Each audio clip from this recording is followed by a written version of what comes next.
Hey everyone, it's Alex Morgan here.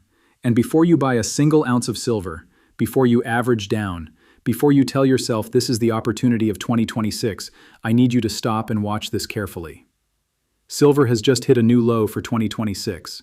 That's not just a red candle. That's not just another volatile week in commodities. That's a structural break in market psychology. And when markets break structure, they don't immediately reward emotional buyers. Right now, silver is under pressure from multiple directions at the same time.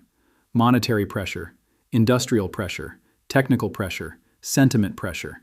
And if you don't understand how those forces interact, you can get trapped thinking you're buying value when you're actually stepping in front of momentum. Let's start with the most important factor driving silver right now: real interest rates. Silver does not yield anything. It doesn't pay dividends. It doesn't generate coupon payments. Its value is driven by its role as a monetary hedge and an industrial commodity. When real yields, that's inflation-adjusted bond yields, remain elevated, investors have a real alternative. If you can earn a solid real return holding short-term government debt, why rotate aggressively into a non-yielding asset like silver, unless you expect inflation or currency debasement to accelerate? Right now, real yields are not collapsing. They're not spiking dramatically either, but they remain firm. That creates headwind. The second pressure point is the US dollar. Silver is priced globally in dollars. When the dollar strengthens or even remains stable while other currencies weaken, commodities feel pressure. International buyers effectively pay more in local terms. That reduces marginal demand. We've seen the dollar hold up in recent weeks as investors continue to favor US assets during global uncertainty. That stability removes one of silver's key tailwinds. Now let's move to the industrial side.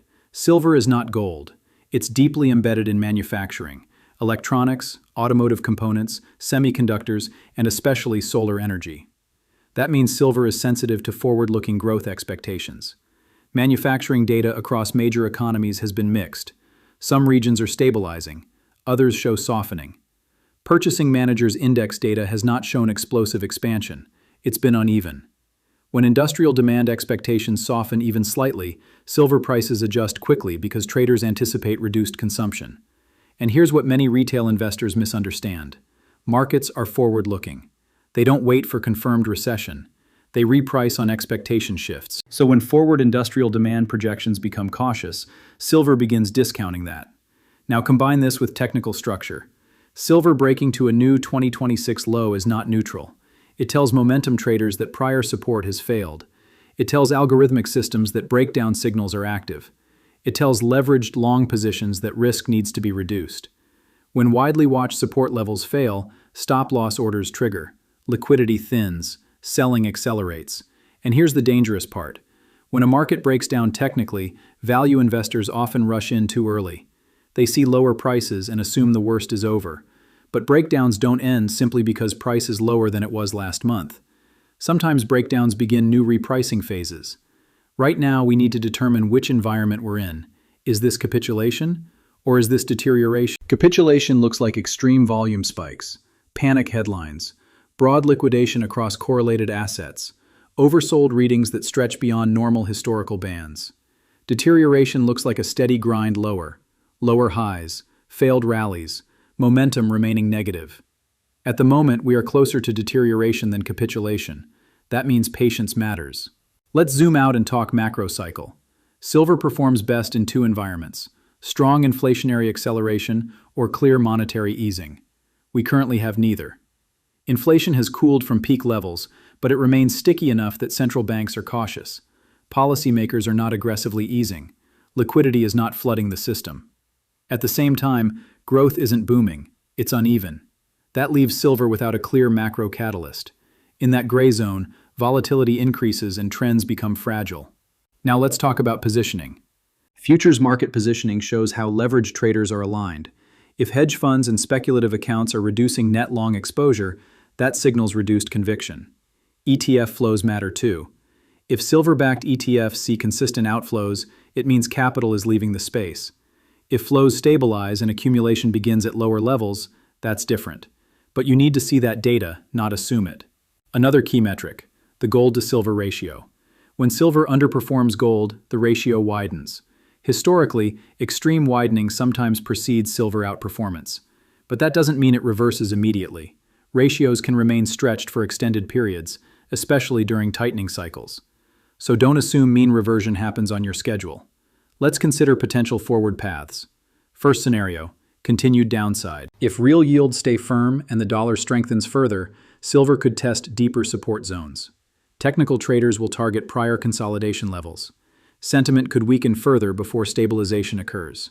Second scenario, sideways base building. After sharp drops, markets often compress. Volatility decreases. Price trades within a defined range. This can last weeks or months. Long-term investors watch for accumulation signals during these phases. Third scenario, sharp rebound. If inflation surprises higher again, if central banks signal easing sooner than expected, or if geopolitical risk spikes, silver could rally aggressively. Silver is historically explosive when sentiment flips, but here's the reality. Rebounds are usually preceded by evidence. Evidence looks like declining real yields, dollar weakness, increasing ETF inflows, improving industrial data, and reclaiming broken technical levels. Hope is not evidence.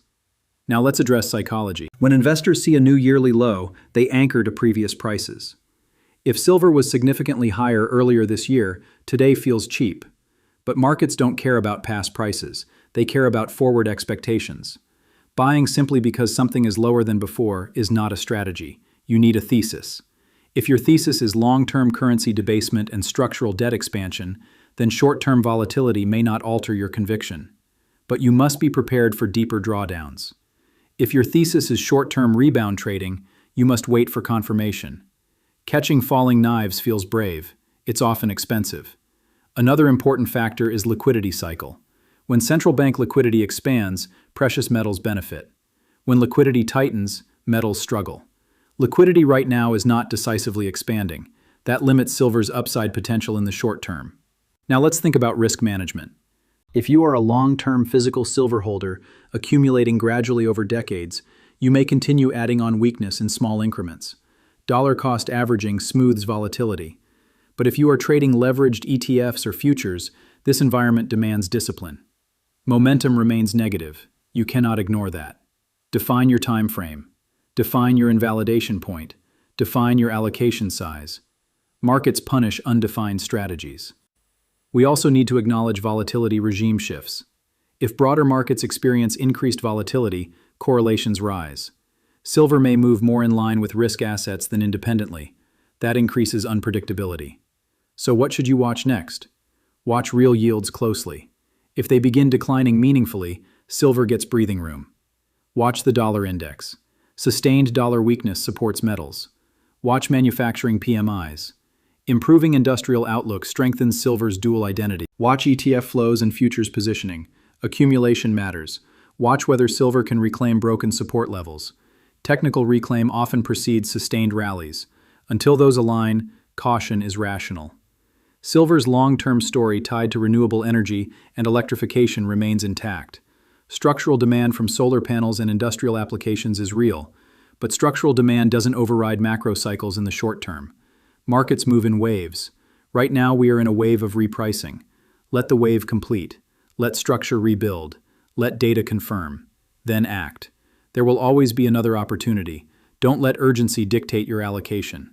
Silver hitting a new 2026 low is significant, but significance doesn't equal immediate reversal. Patience is not weakness. It's capital preservation. If you found this analysis valuable, hit the like button so more investors see disciplined perspectives instead of emotional reactions. Subscribe to the channel for ongoing precious metals updates and macro analysis, and turn on notifications so you're prepared when real shifts occur. Drop your view below. Are you waiting, scaling slowly, or staying out entirely? I'm Alex Morgan, and I'll see you in the next video.